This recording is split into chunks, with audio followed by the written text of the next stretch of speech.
Welcome to my channel limitless Anu. भाजे लेनी भाग 3 में आपका स्वागत है। यहाँ जो शिलालेख लिखा है पानी के टैंक के ऊपर, सेम ऐसे ही 4 शिलालेख विसापुर फोर्ट पे है, ऐसे यहाँ बताया गया। और एक बार जरूर विसापुर फोर्ट हम जरूर देखेंगे और ये शिलालेख भी।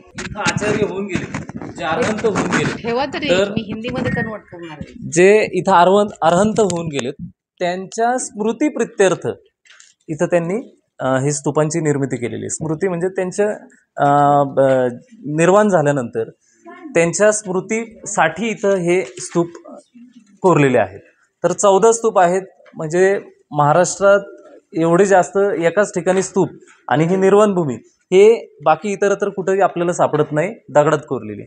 कान्हेरी लेणीवरती आपल्याला बांधीव पद्धतीचे स्तूप आपल्याला दिसून येतात कान्हेरी लेणीच्या बॅक साईडला, परंतु महाराष्ट्रात बाकी ठिकाणी आपल्याला अशा पद्धतीचे एवढ्या मोठ्या प्रमाणावरती स्तूप असलेली निर्वाणभूमी आपल्याला दिसून येत नाही। तर हे महत्त्वाचे हे पुढचे जे स्तूप आहेत यांच्यावरती प्रत्येक स्तूपावरती ज्या ज्या अरहंतांच्या स्मृती प्रित्यर्थ ते बनवले गेलेले त्यांची इथं शिलालेखांमध्ये इथं नाव आहेत। तर या शिलालेखांच्या सुरुवातीला थेरान भयंत म्हणजे थेर भदंत आपण म्हणतो ना, थेरवाद किंवा थेरवादी, तर हे थेर म्हणजे खूप मोठे सिनियर बनते असे आहेत आणि त्यांची सुरुवात येते थेराने भयंत, तर संगदिनानं असे वेगवेगळ्या भंतेंची नावं इथं कोरलेली आहेत। हा जो स्तूप आहे हा अत्यंत सुंदर असा स्तूप आपल्याला दिसतो, कारण की ही जी वरची जी हार्मिका आहे, स्तूपाला एकूण 7 भाग असतात। खाली जोतं असतं, मेदी असते, त्यानंतर वेदिका पट्टी, त्यानंतर भिक्षापात्र, उलटं भिक्षापात्र, हार्मिका नंतर वरती असते छत्रयष्टी आणि छत्रावली। तर हे पूर्ण 7 भाग असतात, परंतु याच्या वरची जी हार्मिका आणि वरचा जो भाग आहे अत्यंत सुंदर आहे। हा एवढा सुंदर आहे की जेम्स फर्ग्युसन म्हणून जे एक पहिले म्हणजे ASIचे पहिले ज्यांनी ASIची स्थापना केली भारतामध्ये, तर ते पुरातत्वशास्त्री त्यांनी त्यांच्या पुस्तकात म्हणजे केव टेम्पल्स ऑफ इंडिया हे जे पुस्तक आहे त्यांच्या फ्रंट पेजवरती भाजे लेणीतला हा जो स्तूप आहे याचा स्केच त्यांनी त्या पुस्तकामध्ये टाकलेला आहे। म्हणजे हा एवढं सुंदर पद्धतीचं आहे, कारण की ही अशी जी संरचना आहे, डिझाईन आहे, चैत्यगृहाची जी डिझाईन आहे ती इतर कुठल्याही स्तूपावरती तुम्हाला दिसणार नाही। भारतात कुठेही जावा कुठेही दिसणार नाही, त्यामुळे हा अत्यंत महत्त्वाचा स्तूप आहे। त्याच्यानंतर आतमध्ये जर बघितलं आपण, आतमध्ये सुद्धा स्तूप आहेत आणि आतमधल्या स्तूपांच्या वरती आपल्याला सिलिंगलाच अटॅच असलेली छत्रवली आपल्याला 22 नंबरचं लेणं, आणि हे 22 नंबरची जी लेणी आहे हे इतकं महत्त्वाचं आणि वैशिष्ट्यपूर्ण लेणं आहे की याच्यासारखी वास्तू जगात इतरत्र कुठेही आपल्याला दिसून येत नाही। कारण की आत्ता जे आपण आहेत ते आपण मागाशी बघत चैत्यगृहात बसलो होतो, हे जे आता वरती जर बघितलं आपण तर चैत्यगृहाचे आपल्याला डिझाईन किंवा छत तशा पद्धतीचं दिसतं, गजपृष्ठाकार। परंतु इथं माझ्या डाव्या बाजूला जर बघितलं तर इथं आतमध्ये विहार आहे, म्हणजे इथं राहण्याची जागा आहे, मेडिटेशनची जागा आहे, म्हणजे हे अर्धचैत्य विहार। अशी रचना आपल्याला इतरत्र कुठेही दिसत नाही, जगात कुठेही जा, म्हणजे विहार दिसेल सेपरेटली, चैत्यगृह दिसेल, परंतु अर्धचैत्य आणि अर्धविहार आपल्याला दुसरीकडे कुठेही दिसत नाही। आता हे जे मागच्या या भिंतीवरती जी शिल्प आहेत ही सुद्धा महत्त्वाची शिल्प आहेत, कारण की हे जे सैनिक आहेत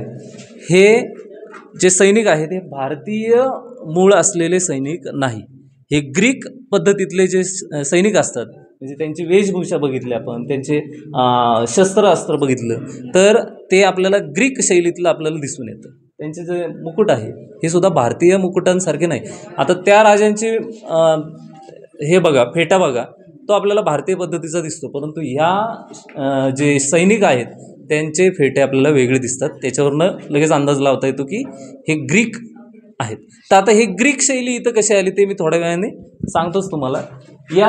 इथं एक स्तंभ आहे, हा स्तंभ सुद्धा खूप महत्त्वाचा आहे। या स्तंभाच्या वरती जर बघितलं आपण तर काही आपल्याला आकृत्या कोरलेल्या दिसतात, ते म्हणजे अर्ध धड आहे ते आपल्याला एका प्राण्याचं दिसतं, म्हणजे बैल असेल किंवा घोडा असेल तर त्या पद्धतीचं आपल्याला ते धड दिसतं, आणि वरती जो भाग आहे म्हणजे कमरेपासून वरचा तर ते माणसाचं म्हणजे मनुष्याचं तिथं आपल्याला आकृती दिसते।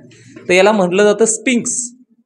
बरोबर ना. स्पिंक्स म्हणजे इजिप्तमध्ये जर आपण पिरॅमिडच्या बाहेरचं जर कधी बघितलं असेल फोटोमध्ये किंवा नाही का इंटरनेटवरती आपण बघितलं असेल, तर अर्धा सिंह असतो, सिंहाचं शरीर असतं आणि त्याला तोंड असतं, ते माणसाचं असतं, त्याला म्हणलं जातं स्पिंक्स. आता हे जे शरीर आहे हे घोड्याचं आहे आणि वरती माणसाचं आहे, म्हणजे हात आणि जे चेहरा आहे, डोकं आहे, ते माणसाचं आहे. याला म्हटलं जातं सेंटॉर. याला सेंटॉर म्हटलं जातं. ग्रीक मायथॉलॉजी किंवा ग्रीक पुराणकथा यांच्यामध्ये सेंटॉर हे पात्र आपल्याला तिथं दिसून येतं. म्हणजे हे संरक्षण करणारं हे पात्र त्यांनी तिथं निर्माण केलं. ॲक्च्युअलमध्ये म्हणजे एक ते कथा आहेत, म्हणजे इमॅजिनरी एक हे आहे. तर हे सेंटर आहे आणि अशा पद्धतीचं सुद्धा स्तंभ आपल्याला इतर कुठेही दिसत नाही. म्हणून भाजे लेणी ही खूप महत्त्वाची समजली जाते, कारण की इथं तुम्हाला सगळंच भेटेल.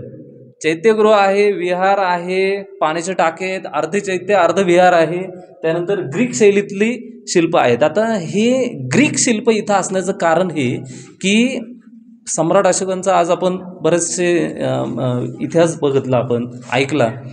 याच्यामध्ये आपल्याला एक जाणवलं की त्या काळात सुद्धा परकीय लोकांशी व्यापार इथं भारत म्हणजे त्यावेळेस जम्बूद्वीप हे सगळ्यात जुनं नाव, त्याचा पुरावा आपल्याला कार्ला लेणीमध्ये शिलालेखांमध्ये आपल्याला दिसून येतो. तर या जम्बूद्वीपाचा व्यापार ग्रीक देशांशी किंवा अरबी देशांशी होत होता आणि तिथून आपल्याला माल यायचा आणि आपला काही जे रेशीम आहे, मसाल्याचे पदार्थ आहेत, हे आपल्याला भारताबाहेर तिकडं जायचे आणि ते राजांचं इथं येणं जाणं होतं. इथं येणं जाणं असल्यामुळं त्यांना हा धर्म हा शिकवला गेला. जे बनते होते त्यांनी तो धर्म त्यांनाही शिकवला आणि त्यांना त्या धर्म